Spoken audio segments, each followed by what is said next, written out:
Hi, I'm Marie. Mom and wife full-time, that's me. Paul, that's my husband, works the trading gig, and let's just say he's married to his job just as much as he is to me.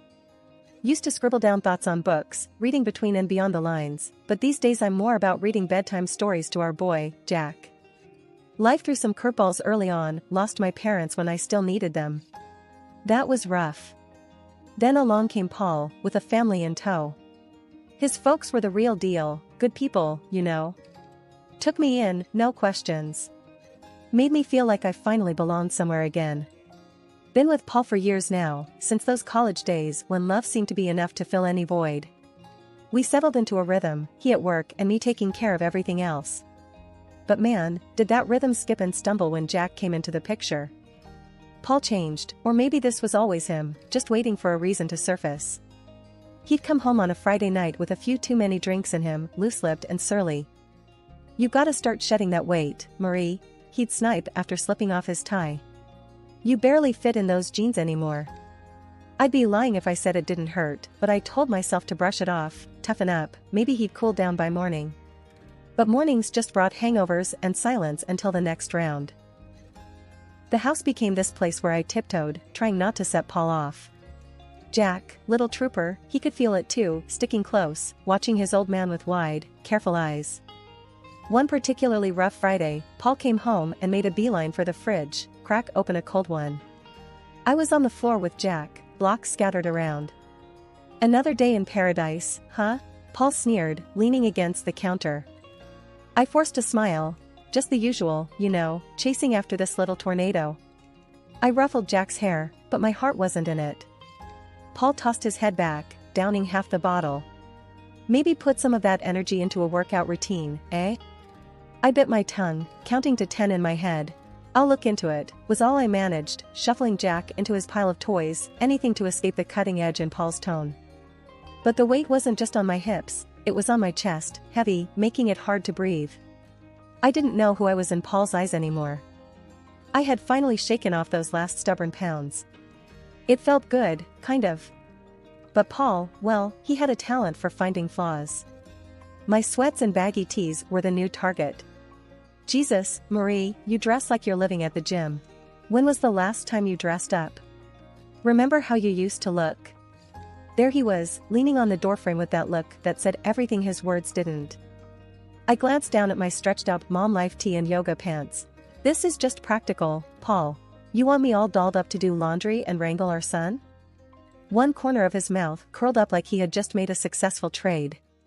"I dunno, how about looking good for your husband? That used to matter."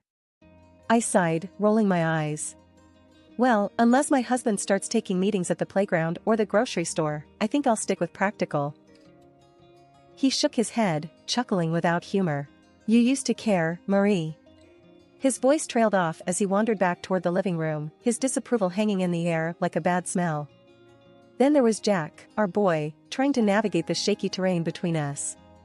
I was teaching him please and thank you, thinking manners mattered. Paul caught a bit of our lesson one afternoon and scoffed. "Look at you, teaching him to be Mr. Manners. You want him to get trampled on?" "Manners are important, Paul. It's about respect," I said, trying to keep my voice even. "Respect is earned, not politeness policed," he shot back. "He needs to toughen up, not be some yes, please pushover." Then the whole freeloader thing started.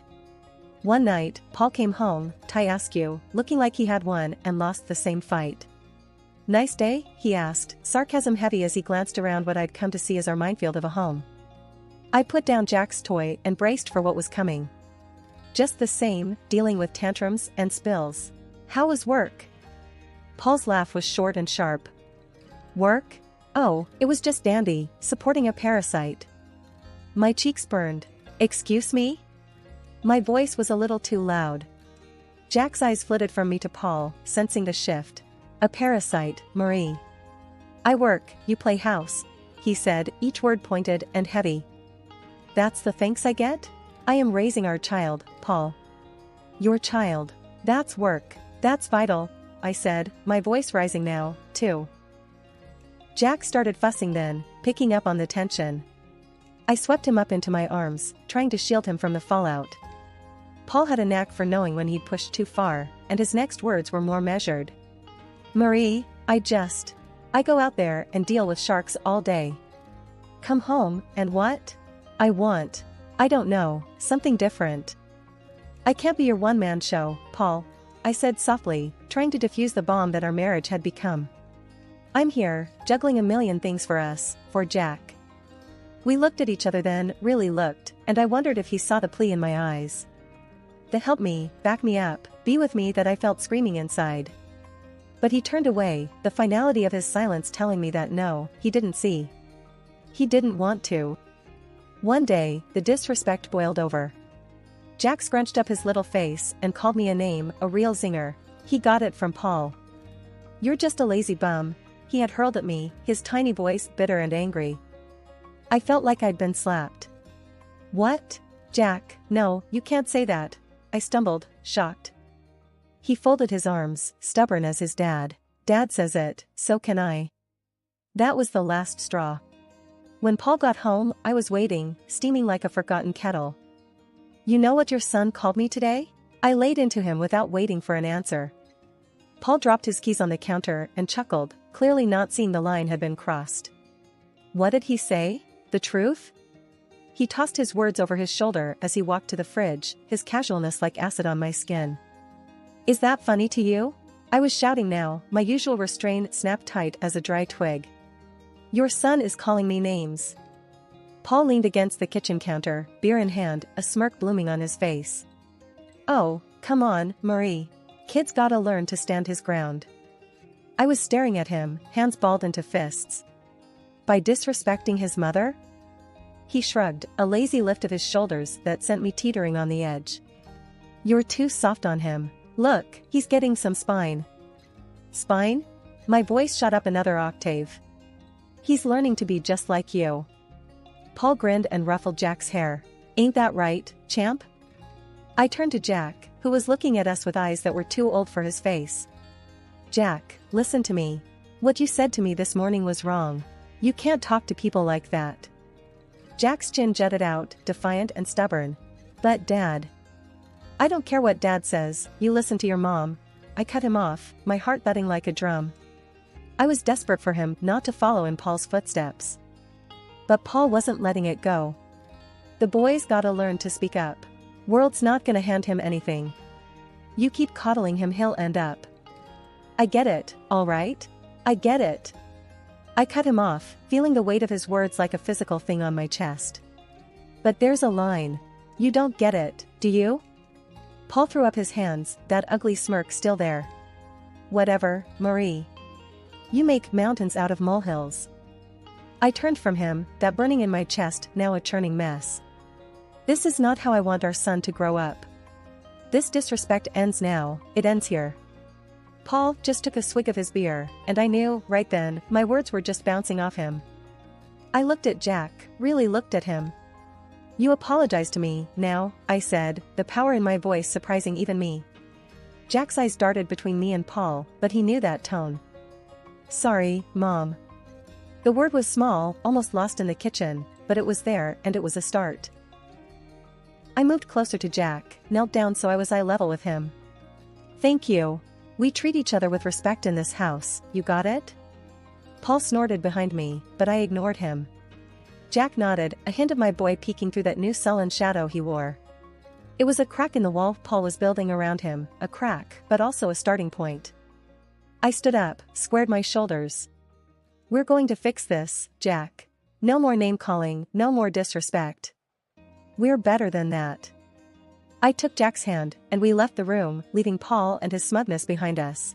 I stood there on the sidewalk, my phone shaking in my hand. It was one of those moments where your gut ties up in knots. There, across the street, Paul was laughing it up with some woman. Blonde, curvy, and looking at my husband like he was the last piece of chocolate in the box. My thumb pressed record before I even decided to. The walk home felt a million miles long. A part of me hoped it was a misunderstanding. But deep down, I knew. Back in our kitchen, I threw my keys on the counter. Paul was sitting there with a beer, like he always did, but today the sight of him made me sick. Without a word, I tossed my phone on the table in front of him, the video playing. Care to explain? Paul looked at the screen, his eyes going hard when he saw what was on it. He muted it, placed it calmly on the counter, and then looked straight at me. Yeah, she's beautiful, he said, his voice dripping venom. You used to be like that. I felt the slap of his words, my cheeks flaming with anger, my body tense. So, that's it, huh? You parade around town with some woman while I'm at home? Paul stood up, his chair scraping back against the tile. He was too close now, his voice low and mean. What, you stalking me now, Marie? Can't handle the fact that maybe there's more out there than what's inside these walls?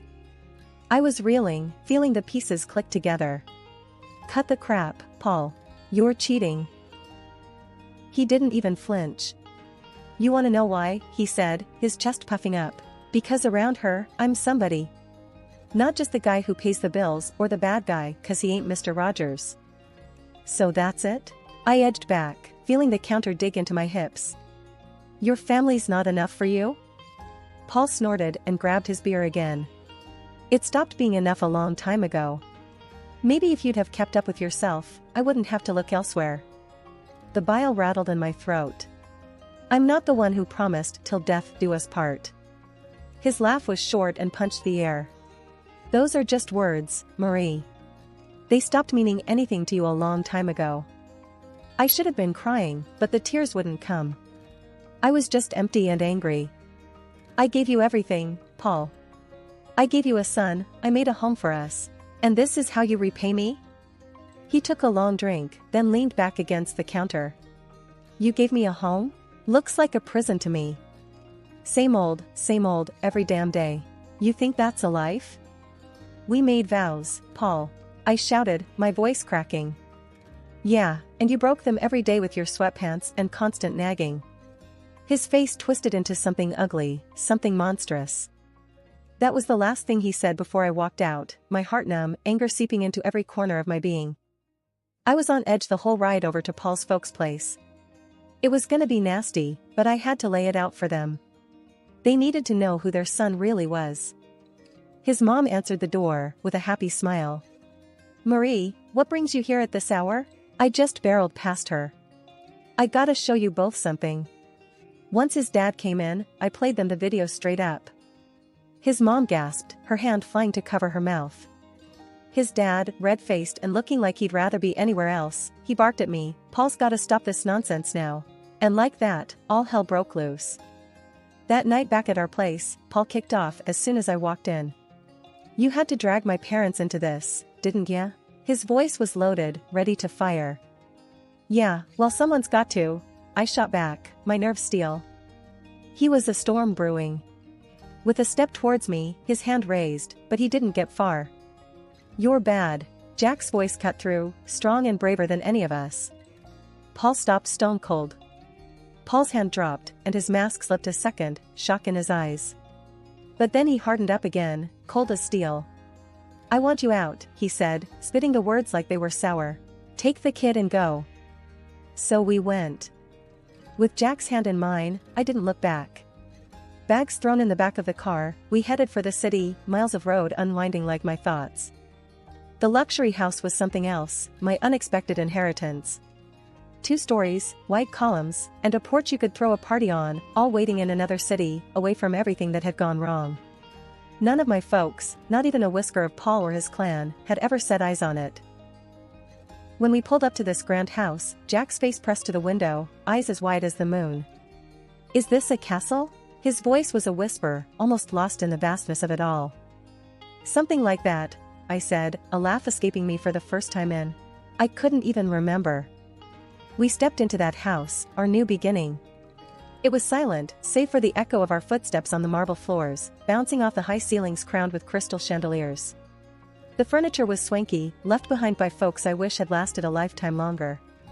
I plopped down on a couch soft as clouds, and finally, Jack's laughter filled the rooms. The sound of it was more luxurious than anything else in this place. We explored room after room, Jack running ahead like he was leading a parade. Each new door opened to a room grander than the last. I call the biggest one, he declared, claiming a bedroom that overlooked a garden already blooming with the promise of spring. Laying him down to bed that night, the day finally caught up with me. My eyes burned with the tiredness of it all, but looking around at the high ceilings, the gold trimming catching moonlight, I knew we were worlds away from where we started. Sitting there, in the quiet of a room too nice for today's shadows, I whispered into the darkness, "We made it, kiddo." Life in the big house slowly shed the shadows of the past. Jack's giggles filled the halls more than the echoes of old fears. Most days, it felt like we had always been there, just the two of us, in our new safe haven. The house, with its silent strength, was keeping the world at bay until the day Paul showed up, uninvited and unwelcome. He was at the door in a storm of anger. I opened it and there he was, looking like trouble had followed him around. "You can't just disappear with my son, Marie." I leaned against the door frame, unfazed. "He's my son too. And I didn't disappear. I moved on." Paul's scowl deepened. He glanced around, taking in the opulence of the place with wide, disbelieving eyes. "How can you afford this? I know you don't make this kind of dough." I had to bite the inside of my cheek to keep from smiling. Well, turns out I had a little left over each month. Who knew? He raised an eyebrow, a sly accusation in his gaze. "And I'm struggling to cover rent for that old place by myself. It's damn near impossible now that they jacked up the price." I shook my head. He always was good at playing the martyr. "That's not my problem anymore, Paul. I've been using my own savings to cover the gap in the rent for years. Savings that, thank God, I don't need to bleed dry for that house anymore." The greed in his eyes flared up like wildfire. "What, and you're living here in luxury while I—" "Stop right there," I cut in. "This isn't your concern. This," I motioned to the grand house behind me, "is mine. Mine and Jack's." Paul took a step forward, but I didn't back down. "Look, I came here to fix things. I'm saying I forgive you for all this, sneaking around." His audacity almost knocked the wind out of me, but I had a little surprise that would put the brakes on his charade. From behind the door, I pulled out the divorce papers and slapped them into his chest. "And here's what I'm saying. We're done." He looked as if I'd slapped him with a physical hand, his face twisting through confusion, rage, and then settling on calculating desperation. "You can't do this. What about Jack?" I stood taller, my resolve like iron. "I'm doing it for Jack. He doesn't need this chaos you bring. Sign the papers, Paul. It's over." He glanced from the papers to me, then back again, his posture deflating slightly. "You'll regret this. You can't make it alone." "That's where you're wrong." I smiled, not from humor but from a deep-seated confidence. "I'm already making it, and without you, we're doing more than just fine. We're thriving." With a shake of his head, Paul looked like he wanted to say more, but he didn't. Instead, he turned on his heel and strode away, clutching the papers like they were a snake that could bite. Once he was gone, the house seemed to exhale with me. I closed the door gently, turning back to the life I had fought so hard for. Life had a way of tossing stuff at you, hard and fast. It was Thursday, the kind of day that should have been easy, but it wasn't. We shirked dinner for a bit, setting up ramps out of old books and watching the Lego car stupidly do flips and land upside down. Jack's laugh was infectious, the sort that wiped clean the worry lines off my face. His enthusiasm was a reminder that amid all the crap, there was still good, simple, unadulterated good. Then it came, a banging on the door that made my stomach drop and my face lose all its motherly warmth. Paul had a knack for bad timing and worse entrances. I pulled the door open and there he was, looking like he'd just come from a bar fight or lost a bet. "Paul, what's up?" He scowled, that usual look he gets when he thinks the world owes him.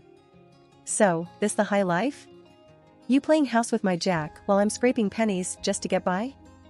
Jack peeked from behind me, a knight in Lego armor. "Hey, screw off, Paul. Don't talk to my mom like that." Paul's face turned a nice shade of tomato.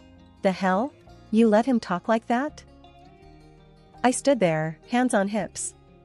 "He's expressing himself. Something I should have done with you a long time ago." Jack came out from behind me, all fierce.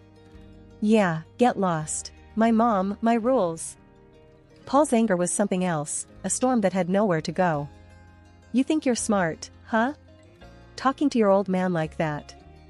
Jack squared his shoulders, a small David to Paul's Goliath. "Don't gotta think. I know it. Mom knows it." Paul opened his mouth, but nothing came out. There was Jack, staring him down, waiting.